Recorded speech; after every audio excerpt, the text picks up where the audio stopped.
A very good morning to all of you. आप सभी लोगों को मेरा नमस्कार। मैं मनोज कुमार आद्यांश एकेडमी में आप सभी लोगों का मैं बहुत बहुत स्वागत और हार्दिक अभिनंदन करता हूं। दोस्तों, आज मैं फिर आप लोगों के बीच में एक नए वीडियो के साथ उपस्थित हुआ हूं। आज का जो वीडियो है वो है structure of nephron. Structure of nephron. पिछले वीडियो में दोस्तों बताया था किडनी के बारे में। This is a kidney. ये किडनी है, इसके अंदर कुछ मशीनें फिट रहती हैं, छोटी छोटी, जिसको हम क्या बोलते हैं, नेफ्रॉन। जिसको हम क्या बोलते हैं, नेफ्रॉन। हमने इसके बाहरी स्ट्रक्चर के बारे में बात कर लिया था, लेकिन आज हम बात करने वाले हैं इस किडनी के अंदर क्या होता है। इस किडनी के अंदर छोटे छोटे नेफ्रॉन होते हैं। क्या होते हैं? छोटे छोटे नेफ्रॉन होते हैं जो 4 से 5 सेंटीमीटर लंबे होते हैं।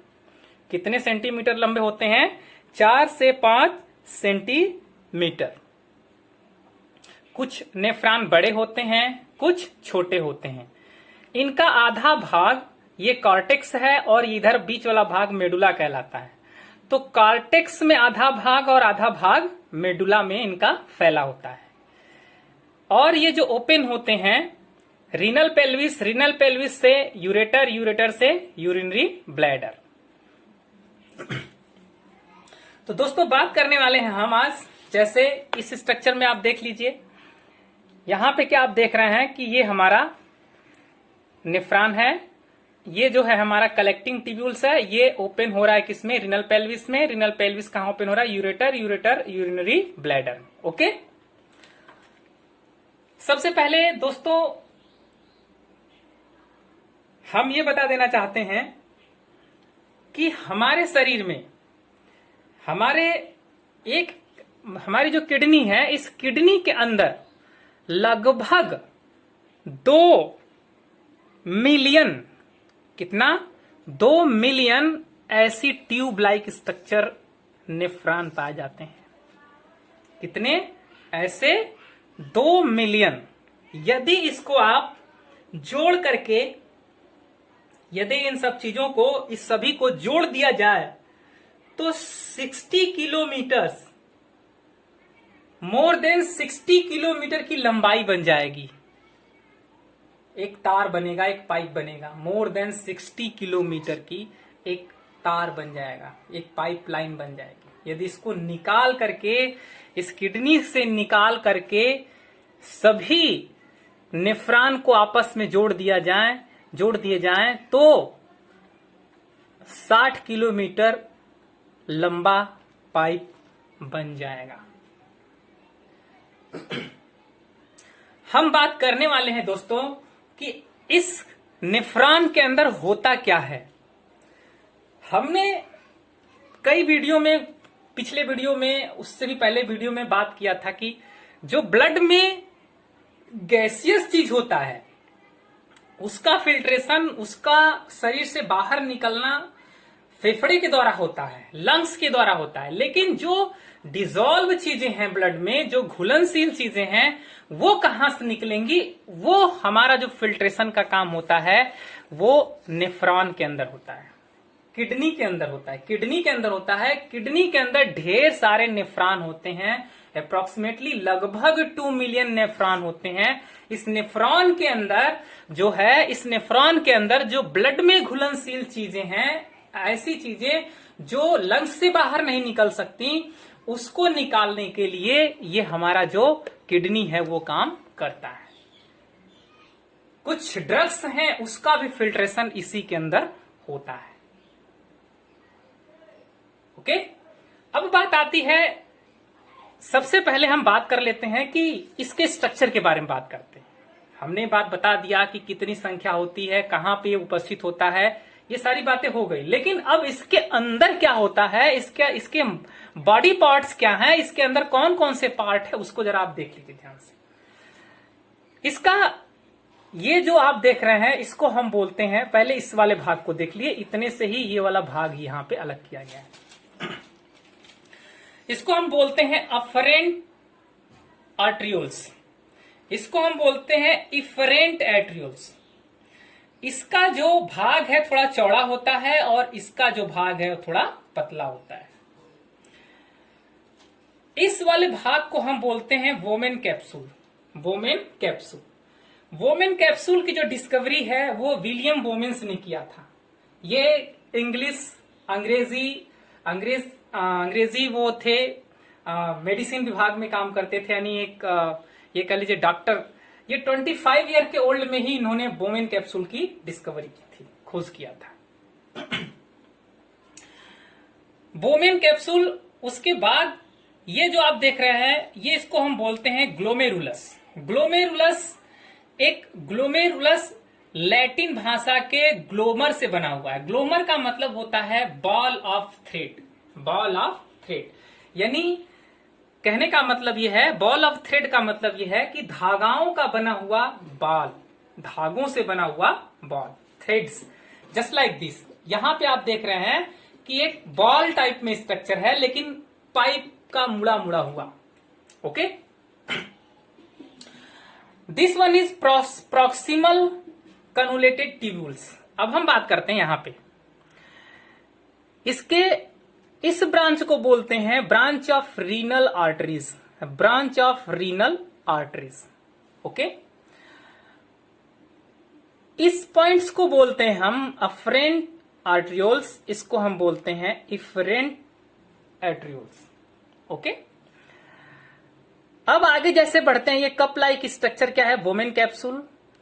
आगे बढ़ते हैं, इसको हम बोलते हैं जो मुड़ा हुआ भाग है उसको हम बोलते हैं प्रॉक्सिमल कन्वोलेटेड ट्यूब्यूल्स, पीसीटी, या समीपस्थ कुंडलित नलिका।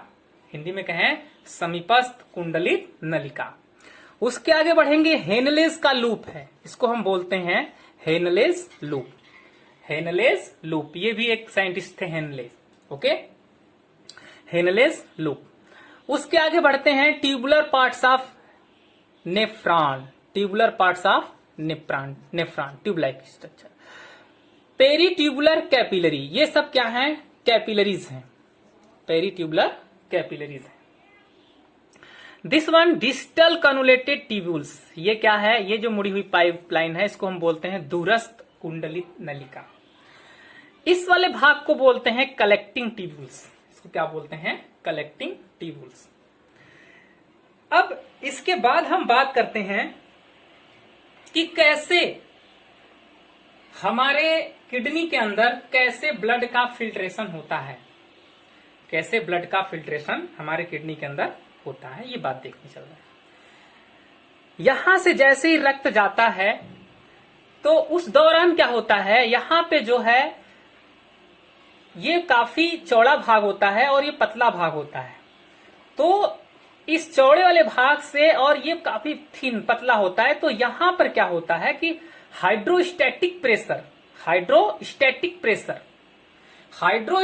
प्रेशर यहां पे इंक्रीज हो जाता है, बढ़ जाता है। जैसे हाइड्रोस्टैटिक प्रेशर बढ़ता है, यहां का हाइड्रोस्टैटिक प्रेशर बढ़ता है और वोमेन कैप्सूल में जो प्रेशर होता है हाइड्रोस्टैटिक प्रेशर वो कम होता है। तो होता क्या है कि इसके वजह से हाइड्रोस्टैटिक प्रेशर बढ़ने से इसके अंदर जो भी सोल्यूबल पार्ट्स में मटेरियल है, क्या क्या, urea, glucose, amino acid, some vitamins, inorganic salt, colloids, certain proteins are filtrate out. किसको छोड़ करके, ब्लड को, आरबीसी को छोड़ करके, आरबीसी को छोड़ करके बाकी सारा जितना घुलनशील मटेरियल है वो सब फिल्ट्रेट हो करके कहां चले आते हैं, वोमेन कैप्सूल में आ जाते हैं, इसके अंदर आ जाते हैं। ये सारे मटेरियल्स फिल्ट्रेट हो करके इसके अंदर वोमेन कैप्सूल में आ जाते हैं। इस प्रोसेस को बोलते हैं अल्ट्रा फिल्ट्रेशन। इसको क्या बोलते हैं, अल्ट्रा फिल्ट्रेशन। यानी ब्लड से urea, glucose, amino acid, some vitamins, inorganic salt, colloid, certain proteins, ये दीज आर ऑल सबस्टेंसेस जो डिजोल्व सबस्टेंसेस हैं, वो इनमें से फिल्ट्रेट होकर के वोमेन कैप्सूल में आ जाते हैं। इस प्रक्रिया को बोलते हैं अल्ट्रा फिल्ट्रेशन। सो क्या बोलते हैं, अल्ट्रा फिल्ट्रेशन। अब बात आती है कि क्या सभी जो फिल्ट्रेट हुए हैं क्या सभी बेकार की चीजें हैं? नहीं। अब ग्लूकोज क्या बेकार की चीजें हैं? वाटर क्या बेकार की चीजें हैं? प्रोटीन्स क्या बेकार की चीजें हैं? ठीक है, तो कुछ चीजें जो अच्छी हैं वो भी फिल्ट्रेट होकर के, सोल्यूबल होने के कारण फिल्ट्रेट होकर के यहां पे निकल आती हैं। तो जैसे ये फिल्ट्रेट मटेरियल आगे बढ़ता है प्रॉक्सिमल कन्वोलेटेड ट्यूब्यूल्स के अंदर, मुड़ी हुई पाइपलाइन से आगे बढ़ता है, तब क्या होता है? तो जो अच्छी चीजें होती हैं उसका अब क्या होने वाला है? Selective reabsorption. मतलब जो सेलेक्टिव चीजें हैं, जो सेलेक्टेड चीजें हैं, जो इंपॉर्टेंस चीजें हैं, विटामिन है, ग्लूकोज है, ओके, NaCl है, एमिनो एसिड्स हैं, कुछ ऐसी चीजें जो इंपॉर्टेंट्स हैं, वो फिर से उसका रीएब्जॉर्प्शन होने लगता है। वो कहां होता है? वो होता है प्रॉक्सिमल कन्वोलेटेड ट्यूब्यूल्स के पास। प्रॉक्सिमल कन्वोलेटेड ट्यूब्यूल्स में क्या होता है? 70% NaCl को रीएब्जॉर्ब कर लिया जाता है। ग्रेटर देन 95% ग्लूकोज को यहां पे रीएब्जॉर्ब कर लिया जाता है, 70% वाटर को and greater than 95% amino acids को इसमें रीएब्जॉर्ब कर लिया जाता है। अब बात आती है, फिर ये रीएब्जॉर्ब मटेरियल रीएब्जॉर्ब करके कहां पे मिला जाता है? इसमें से रीएब्जॉर्ब करके इसको, ये जो हमारी पाइपलाइन है जिसमें ब्लड दौड़ रहा है, उस ब्लड में ये मिल जाता है। ओके, अब आगे बढ़ते हैं। कुछ अब जो फिल्ट्रेट है वो आगे बढ़ा, फिल्ट्रेट मटेरियल आगे बढ़ रहा है, आगे बढ़ता है हेनले लूप के पास। अब हेनलेज लूप में क्या होता है?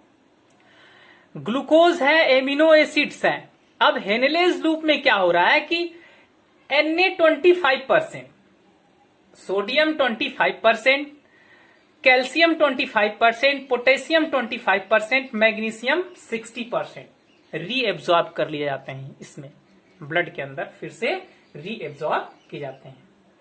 फिर ये फिल्ट्रेट आगे बढ़ता है।